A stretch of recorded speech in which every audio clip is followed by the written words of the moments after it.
Hello and welcome to Being Prodigy. Now put on your headphones and start learning. To get special study material, just contact us through the link in the description. Horticultural crops. In 2008, India was the second largest producer of fruits and vegetables in the world after China. India is a producer of India produces about 13% of the world's vegetables. It is an important producer of pea, cauliflower, onion, cabbage, tomato, brinjal and potato. Non-food crops rubber. It is an equatorial crop, but under special conditions. It is also grown in tropical and subtropical areas. It requires moist and humid climate with rainfall of more than 200 centimeters and temperature above 25 degrees Celsius. Rubber is an important industrial raw material. It is mainly grown in Kerala, Tamil Nadu, Karnataka and Andaman and Nicobar Islands and Garo Hills of Meghalaya. In 2010 to 2011, India ranked fourth among the world's natural rubber producers. Cotton, jute, hemp and natural silk are the four major fiber crops grown in India. The first three are derived from the crops grown in the soil. The latter is obtained from cocoons of the silkworms fed on green leaves, especially mulberry.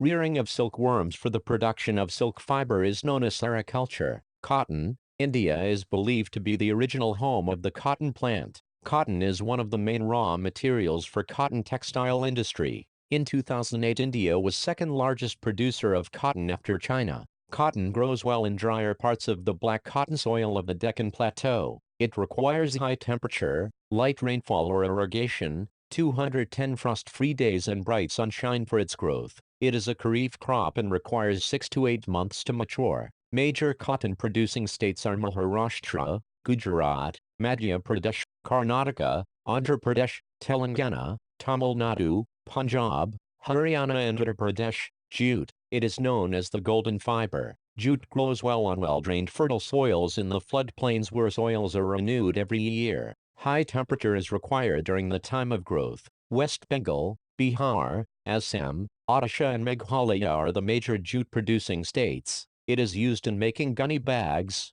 mats, ropes, yarn, carpets and other artifacts. Due to its high cost, it is losing market to synthetic fibers and packing materials, particularly the nylon. Technological and institutional reforms. It was mentioned in the previous pages that agriculture has been practiced in India for thousands of years. Sustained uses of land without compatible techno-institutional changes have hindered the pace of agricultural development. In spite of development of sources of irrigation, most of the farmers in large parts of the country still depend upon monsoon and natural fertility in order to carry on their agriculture. For a growing population, this poses a serious challenge. Agriculture, which provides livelihood for more than 60% of its population, needs some serious technical and institutional reforms. Thus, collectivization, consolidation of holdings, cooperation and abolition of zamindari, etc. were given priority to bring about institutional reforms in the country after independence.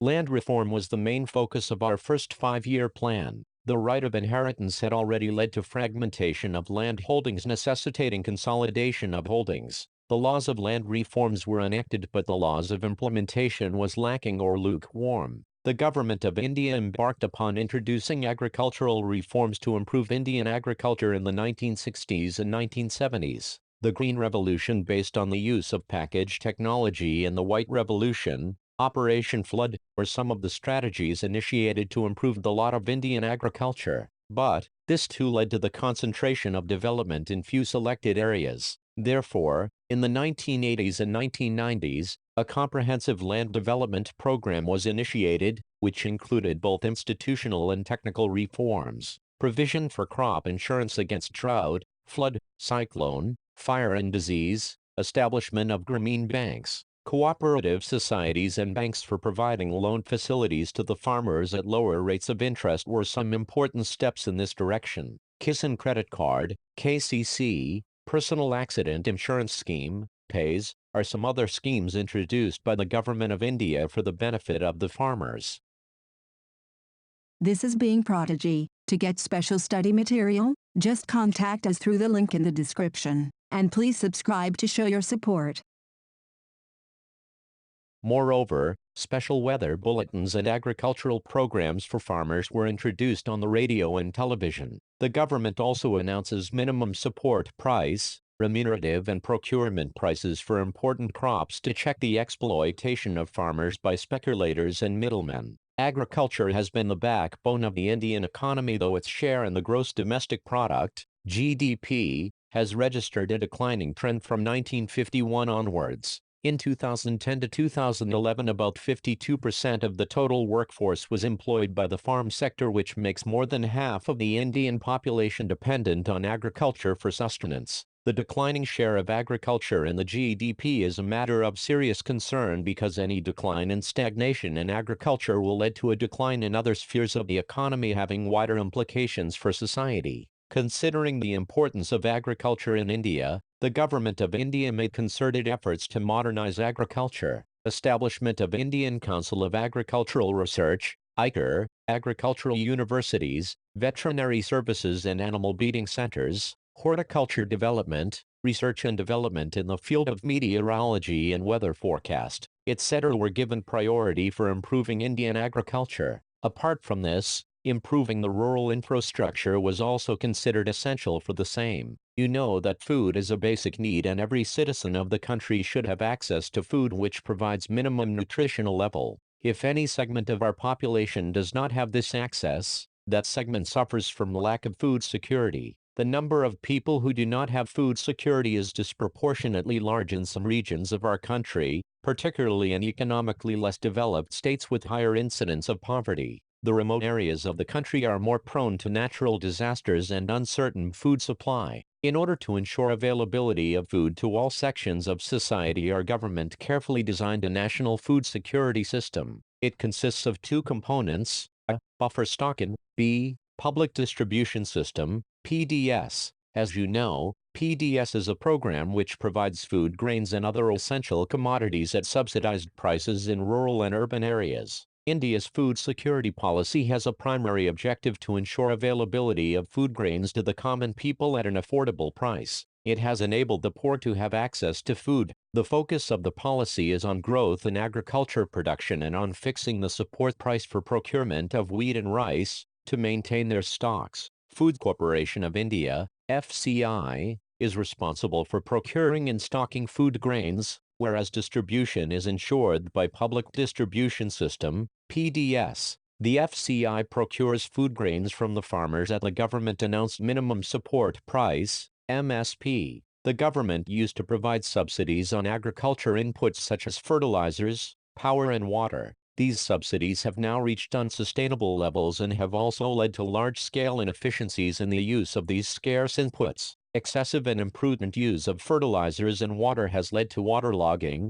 salinity and depletion of essential micronutrients in the soil. The high MSP, subsidies and input and committed FCI purchases have distorted the cropping pattern. Wheat and paddy crops are being grown more for the MSP they get. Punjab and Haryana are foremost examples. This has also created a serious imbalance in intercrop parities. You already know that the consumers are divided into two categories: below poverty line, BPL, and above poverty line, APL, with the issue price being different for each category. However, this categorization is not perfect and a number of deserving poor have been excluded from the BPL category. Moreover, some of the so-called APL slip back to BPL because of the failure of even one crop, and it is administratively difficult to accommodate such shifts. Each district and block can be made self-sufficient in food grain production if government provides proper agricultural infrastructure, credit linkages and also encourages the use of latest techniques. Instead of concentrating only on rice or wheat, the food crop with a better growth potential in that particular area must be encouraged. Creation of necessary infrastructure like irrigation facilities, availability of electricity, etc. may also attract private investments in agriculture. The focus on increasing food grain production, which should be on a sustainable basis, and also free trade in grains, will create massive employment and reduce poverty in rural areas. This is Being Prodigy. To get special study material, just contact us through the link in the description. And please subscribe to show your support. There has been a gradual shift from cultivation of food crops to cultivation of fruits, vegetables, oilseeds and industrial crops. This has led to the reduction in net sown area under cereals and pulses. With the growing population of India, the declining food production puts a big question mark over the country's future food security. The competition for land between non-agricultural uses such as housing etc. and agriculture has resulted in reduction in the net sown area. The productivity of land has started showing a declining trend. Fertilizers, pesticides and insecticides, which once showed dramatic results, are now being held responsible for degrading the soils. Periodic scarcity of water has led to reduction in area under irrigation. Inefficient water management has led to waterlogging and salinity. One important reason is land degradation. Free power to a section of farmers has encouraged them to pump groundwater to grow water-intensive crops in low rainfall areas, rice in Punjab, sugarcane in Maharashtra. This unsustainable pumping has reduced water storage in aquifers.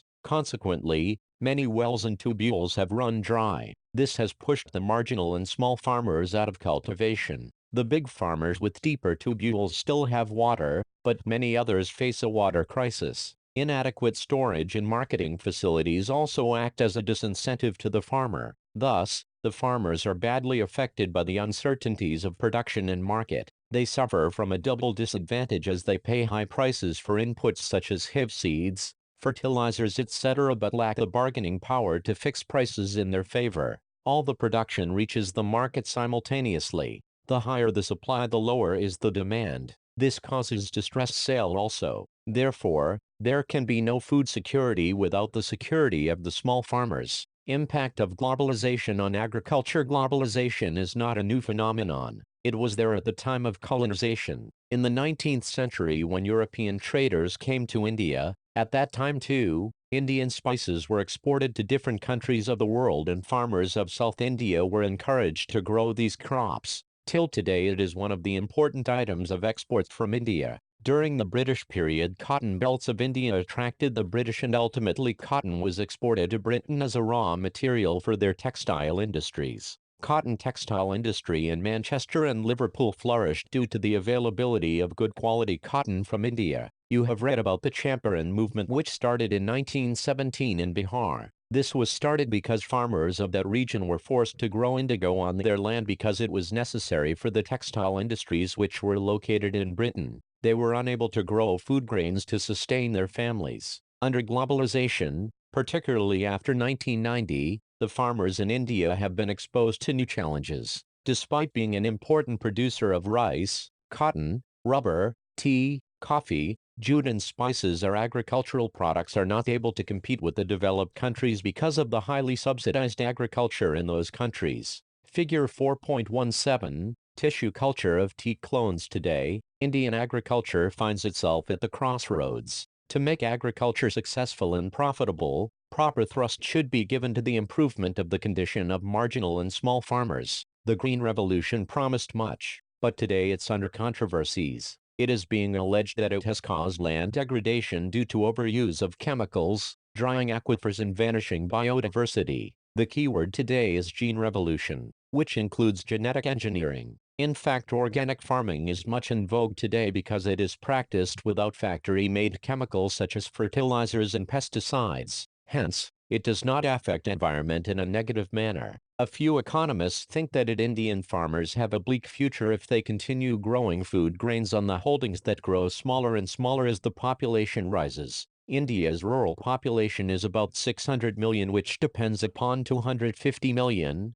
approximate, hectares of agricultural land, an average of less than half a hectare per person. Indian farmers should diversify their cropping pattern from cereals to high-value crops. This will increase incomes and reduce environmental degradation simultaneously, because fruits, medicinal herbs, flowers, vegetables, biodiesel crops like Jute and jojoba need much less irrigation than rice or sugarcane. India's diverse climate can be harnessed to grow a wide range of high-value crops. This is Being Prodigy. To get special study material, just contact us through the link in the description. And please subscribe to show your support. Thank you and happy learning.